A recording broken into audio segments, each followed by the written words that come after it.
Hello everyone. This week's rental is the Jeep Compass. I believe I got an upgrade. Instead of getting a sedan, I got a compact SUV.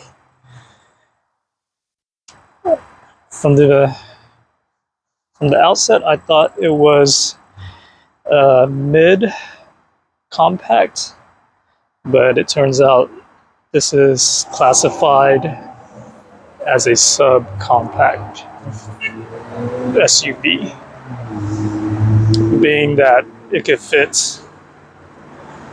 5 adults pretty well, pretty comfortably. It doesn't have that extra row as some of the full-size SUVs do. So you can see it sits pretty high up. The styling's pretty nice. I actually kind of like it. It's a little bit squared, chiseled. It gives it a good road presence. Now, the reason why it's considered a subcompact is under the hood. Under the hood,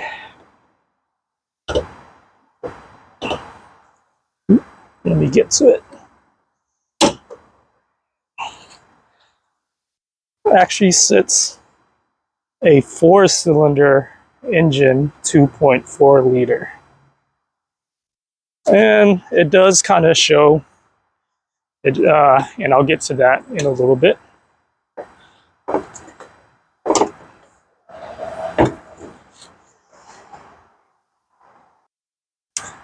But before that, let's just round out the exterior.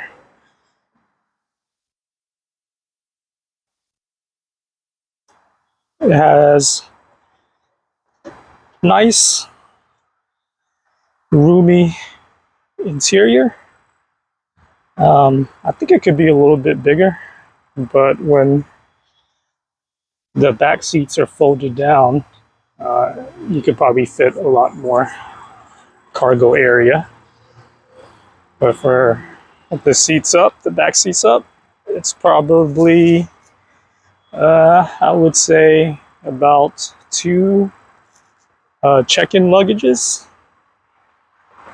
maybe 3 carry-ons for the size.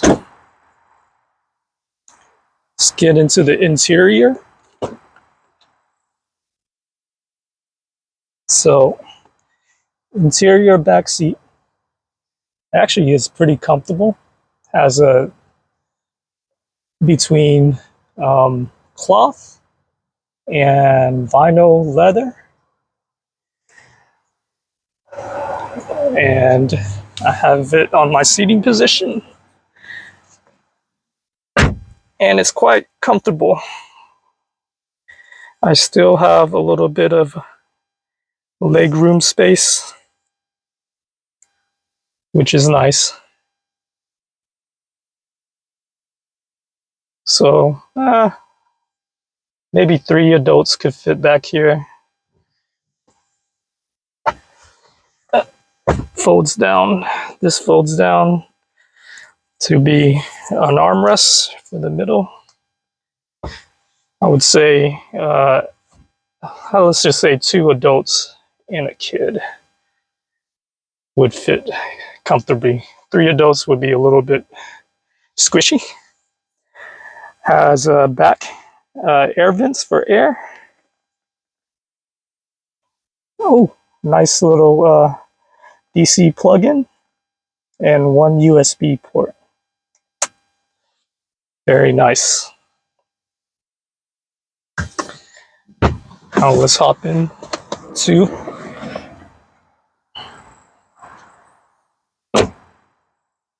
the front. And in the cockpit, we have cup holders on the side. Very small storage space for a SUV. I'll get hop in here. Keyless entry. Not entry, keyless ignition startup.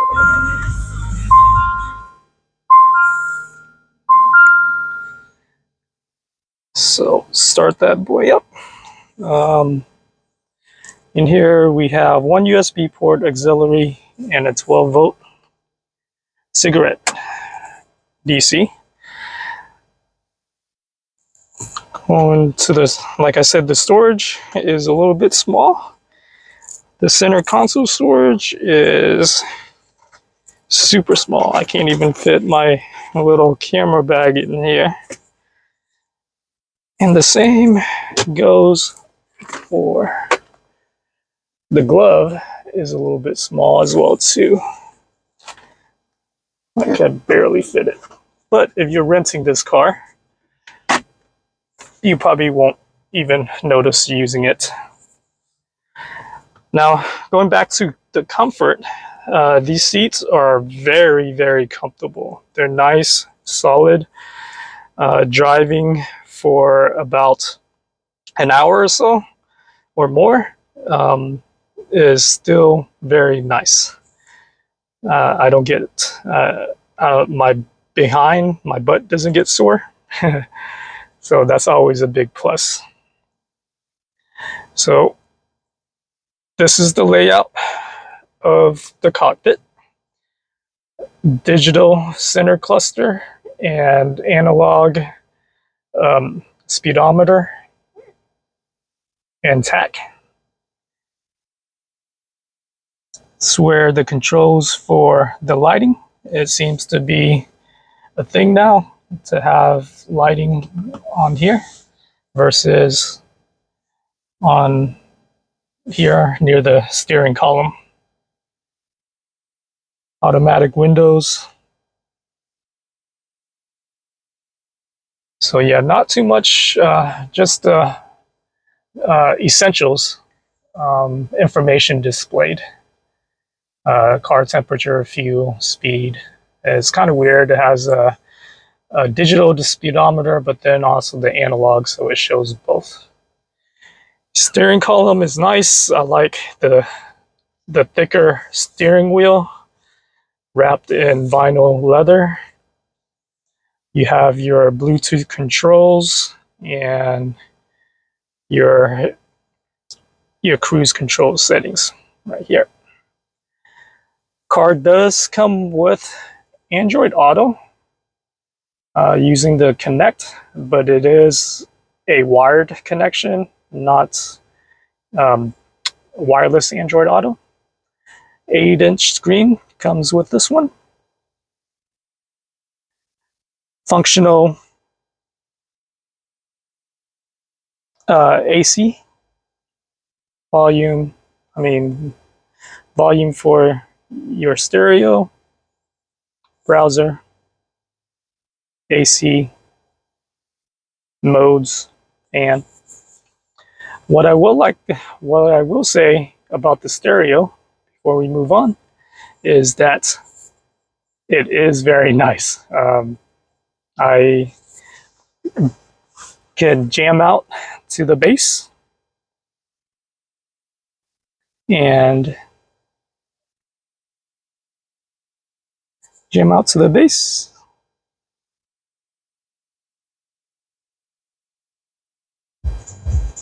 And it is pretty loud. Nice bass, nice treble. I can't tell what brand it is, but very impressed with that.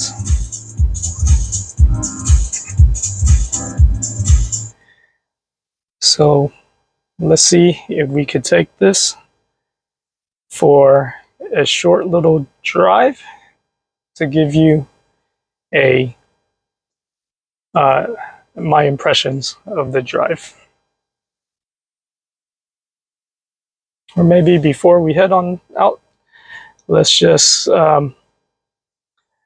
see here. Let's talk about the inside driving viewing experience. So the viewing outside is very nice. You do have a blind spot back here, and this model trim does not have any driver assist, so you will have to pay attention on the road a little bit more. Especially when you're changing lanes, you're going to have to look over your shoulder for any cars in your blind spot.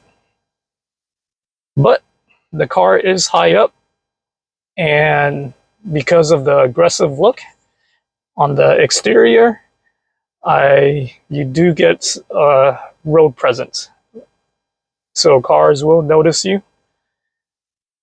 Unlike if you were in a smaller vehicle. And yeah, gas mileage. Gas mileage is okay. I get about, it could be better, but it is a SUV, so it will drink a little bit more gas. I estimate the fuel tank to be about 12 gallons because at half empty, I filled it up with 6 gallons of gas. All right, so that should wrap it up, and let's get on the road.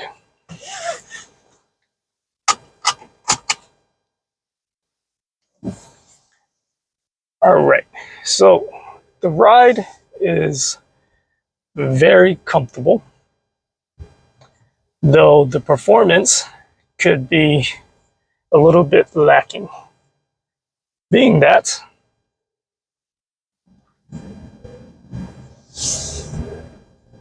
the acceleration, for one, it is a 4-cylinder, so there is a little bit of a lag when it accelerates. So if you press on the pedal to the metal, it takes a little bit of oomph to get up to, but it's not too much of an issue. I didn't find myself struggling to merge into freeway traffic or anything like that. Cabin noise is a little bit high, especially when you're pressing on the gas. You could actually hear the engine working, but overall it's very minimal. You don't really notice it. Suspension is very nice on here, being that it absorbs a lot of the bumps, but you do feel every single bump.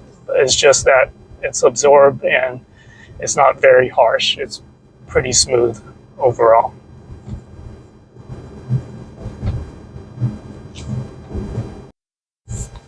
One thing worth noting is that at a stop, it has this engine feature where it shuts off.